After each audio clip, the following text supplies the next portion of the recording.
అందరికీ ఏం చేస్తున్నారు? అందరూ ఎలా ఉన్నారు? ఏం చేశారు నిన్నంతా?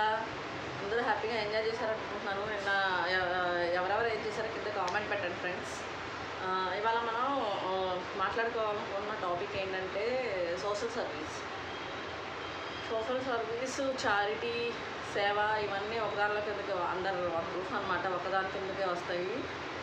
దాన్ని ఇప్పుడు జనాలు ఏ సర్వీసులు ఎలా చేస్తున్నారు అనేది మనం మాట్లాడుకుందాం. సోషల్ సర్వీస్ అంటే చాలా తక్కువ మంది చేస్తున్నారు.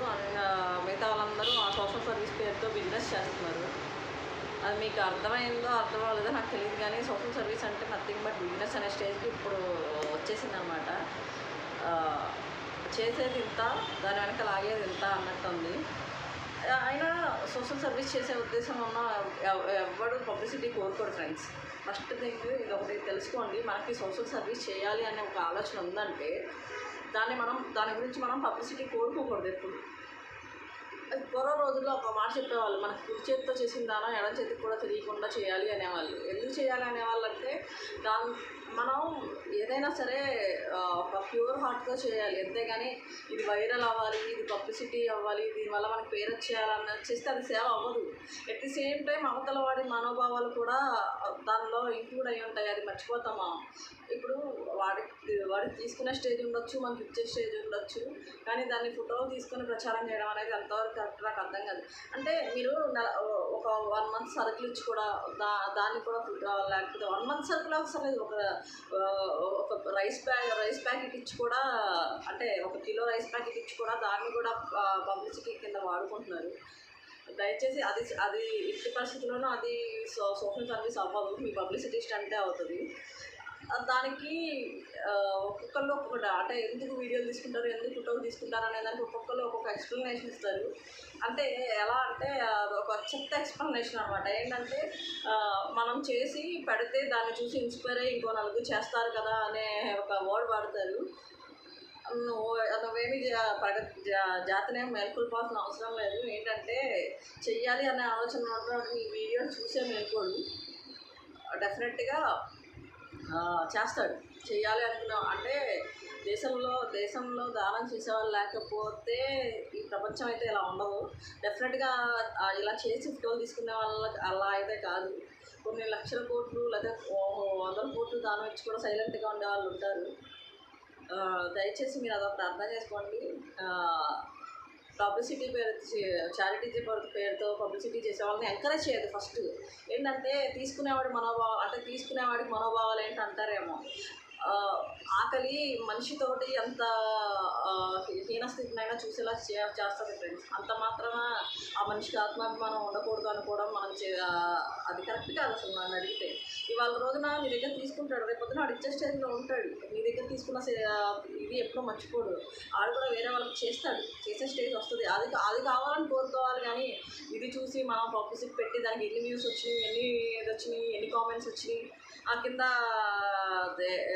ఎంతమంది పొగిడారు, ఈ పొగిడించుకోవడం అనే అలవాటు ఏంటో నాకు అసలు అర్థం కాదు. అలా నువ్వు కాబట్టి చేస్తున్నావు. ఎగ్జాంపుల్స్ చాలామంది ఇప్పుడు మన సోషల్ మీడియాలోనే సోషల్ మీడియాలో పోస్ట్ చేస్తున్న సంఘ సంస్కర్తలు ఎవరైతే ఉన్నారో అందరూ సోకాల్డే. ఫర్ ఎగ్జాంపుల్ తను ఉంటాడు కదా హర్ష సాయి, అసలు ఆ యాటిట్యూడ్ ఏంటో ఇదేంటో నాకు ఇప్పటికీ అర్థం కాదు. ఆయన ఇంతవరకు చాలా వరకు హెల్ప్ చేశారు కదా, చాలామందికి హెల్ప్ చేశాడు కదా. ఆయన ఇప్పటివరకు హెల్ప్ చేసిన వాళ్ళు ఎవరైనా సరే బయటకు వచ్చి హెల్ప్ తీసుకున్నామని చెప్పారా? అలాగే అంటే మీన్స్ ఎలా అంటే ఇప్పుడు మీ చుట్టాలకు కానీ, మీకు కానీ, మీ పక్కల వాళ్ళకి కానీ, మీ చుట్టుపక్కల ఊళ్ళలో కానీ ఎవరికైనా హెల్ప్ చేసి ఈ 2 తెలుగు రాష్ట్రాల్లో ఎవరికి హెల్ప్ చేశాడో ఇప్పటివరకు నాకు తెలియదు. అంటే చేసిన వాళ్ళు మనకు సంబంధించిన వాళ్ళు అవును కాదు అన్న విషయం కూడా తెలియకుండా చేస్తాడు. అంటే అది మీరు అర్థం చేసుకోవాలి, దానిలో ఉన్న పబ్లిసిటీ ఏంటో. అప్పుడు అంత వీడియో తీస్తాడు, దాన్ని అన్ని లాంగ్వేజెస్లో రిలీజ్ చేస్తాడు, కొన్ని కోట్ల వ్యూస్ తెచ్చుకుంటాడు, కొన్ని లక్షల రూపాయలు సంపాదిస్తాడు. అది కూడా మళ్ళీ తిరిగి రిటర్న్ ఇస్తున్నా అన్న పేరుతో ఎవరికి ఇస్తాడో కూడా తెలియకుండా చేస్తాడు. ఇచ్చిన వాళ్ళు ఎవరు మనకు తెలియదు అనమాట. సడన్గా ఈ పిల్లని ఇలా స్కూల్కి ఫీజు కట్టాను, లేకపోతే వీళ్ళకి ఇల్లు కట్టించాను, సడన్గా అట్టిపల్లె దగ్గరికి వెళ్ళేసి ఎందుకో తెలియదు కానీ పక్కా హర్ష సాయి ఫేక్ అనే అనిపిస్తుంది. మీకేమనిపిస్తుందో నాకు కింద కామెంట్స్లో చెప్పండి. ఎందుకంటే ఆ వెనక వచ్చే సోకాల్డ్ అతని ఫాలోవర్స్ ఎవరైతే ఉంటారో, ఫాలోవర్స్ కూడా కదా, అతని దగ్గర వర్క్ చేసేవాళ్ళు, వాళ్ళకి మొహానికి మాస్క్ ఎందుకు పెడతాడో అర్థం కాదు నాకు ఇప్పటికీ. ఎందుకు మాస్క్ పెడతాడు? ఇప్పుడు బేసిక్గా నీకు ఏ పబ్లిసిటీ స్టంట్ అక్కర్లేదు అనుకో, వాళ్ళని మామూలుగానే నీ హెల్పర్స్ని మామూలుగానే చూపించవచ్చు కదా, ఎందుకు అంత బిల్డప్ ఇస్తారు? నాకు ఇప్పటికీ అర్థం కాదు. నిజంగా సేవ చేసే ఉద్దేశం ఉన్నాడైతే బెట్టింగ్ యాప్స్ ఎందుకు చేస్తాడు? ఆ పైగా ఇంటర్వ్యూస్ చూసాను నేను. నేను కాదు ఇంకోటి చేస్తాడు, నేను చేస్తే ఇంకా కొంచెం తగ్గుద్ది. అసలు జనరల్గా సేవ చేసేవాడు ఎప్పుడైనా సరే మంచిగా కోరుకుంటాడు ఫ్రెండ్స్. అంటే అదే పాత సినిమాల్లో హీరోలాగా ఉన్న వాళ్ళని కొట్టి లేని వాళ్ళని పెట్టడం ఇలాంటివన్నీ ఇప్పుడు వర్కౌట్ అవ్వవు. ఎందుకంటే అదంటే ఆ సినిమాలంటే సినిమాల్లోనే జరిగిపోతాయి. బయట ఎవడో ఉన్నోడే ఉండడు ప్రతిదానికి. ఒక మనిషి పోతే ఒక ఫ్యామిలీ పోయినట్టు. ఆ మాత్రం బుద్ధి లేకుండా వీడియోస్ చేస్తూ ఉంటాడు, బెట్టింగ్ యాప్స్ చేస్తూ ఉంటాడు, అన్నీ చేస్తూ ఉంటాడు. పైగా మళ్ళీ తను సమర్థించేసుకుంటూ ఉంటాడు. ఇలాంటి వాళ్ళని కొంచెం చూడండి ఫ్రెండ్స్. ఎందుకు అన్ని లక్షల వ్యూస్ ఇచ్చి అంటే వ్యూస్ చూడడం తప్పు కాదు, మళ్ళీ హర్షస్ అయ్యి ఫ్యాన్స్ అయ్యి ఫ్యాన్ వాళ్ళు జరగడం ఇదంతా ఫులిష్గా అనిపించట్లేదా మీకు? అంటే నిజంగా చారిటీ ఇచ్చేవాడు ఎవడు ఇంత పబ్లిసిటీ కోరుకోవడం మీ మినిమం ఇది మీకు నిజంగా మీకు చేయాలనిపిస్తే, ఒకవేళ మీకు చేసే స్తోమతే ఉంటే నువ్వు ఎంతమందికి చేయగలవో అంతమందికి చెయ్యి. అది దాని గురించి నువ్వు వీడియోలు తీసుకుని నువ్వు ఉంచుకో. ఎందుకంటే నీ ఆత్మతృప్తి కోసం నువ్వు పెట్టుకో.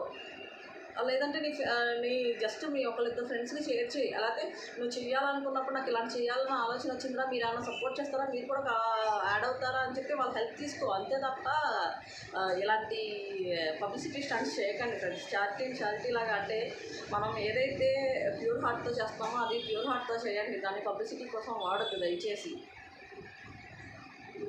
నేను ఇదే చెప్పాలనుకుంటున్నాను. ప్రతి ఒక్కరికి మనం ఏదన్నా ఇచ్చి దాన్ని ఫొటోస్ తీసుకోవడం, వీడియోస్ తీసుకోవడం లాంటి వరస్ట్ థింగ్స్ చేయొద్దు. వీలైతే నీకు పెట్టగల స్తోమత ఉంటే ఎవరో ఒకరిని చదివించడానికి ట్రై చేయండి. మీకు స్తోమత ఉంటే కనుక ఎవరో ఒకరు ఉండి చదివించడానికి, అంటే ఒక ఫ్యామిలీలో ఒక పర్సన్ చదువుకుంటే ఆ ఫ్యామిలీ మొత్తం బాగుపడుతుంది. అట్లీస్ట్ ఒక 4 మెంబర్స్ అయినా సరే వాడి మూలంగా బతుకుతారు. ఇలాంటివి హెల్ప్ ఏమన్నా ఉంటే ఇలాంటివి చేయండి. అర్థమైందా? మనం ఒక పూట 20,000 ఇచ్చి ఒక పూట కడుపు నింపినా ఏమవ్వదు. నాకు తెలిసి మ్యాక్సిమం పిల్లల్ని ఎవరైనా ఉంటే ఒక పిల్లల్ని దత్తత తీసుకొని చదివించడానికి ట్రై చేయండి. నాకు ఇప్పటికైతే ఆ స్టేజ్ లేదు ఫ్రెండ్స్. వస్తే కనుక ఫ్యూచర్లో డెఫినెట్గా నేను అయితే దానికోసం గ్యారంటీగా చేస్తాను. నా గురించి తెలిసిన వాళ్ళు ఎవరైనా మ్యాక్సిమం తెలుసు నేను చేస్తానో చేయను. ఓకేనా? Bye friends.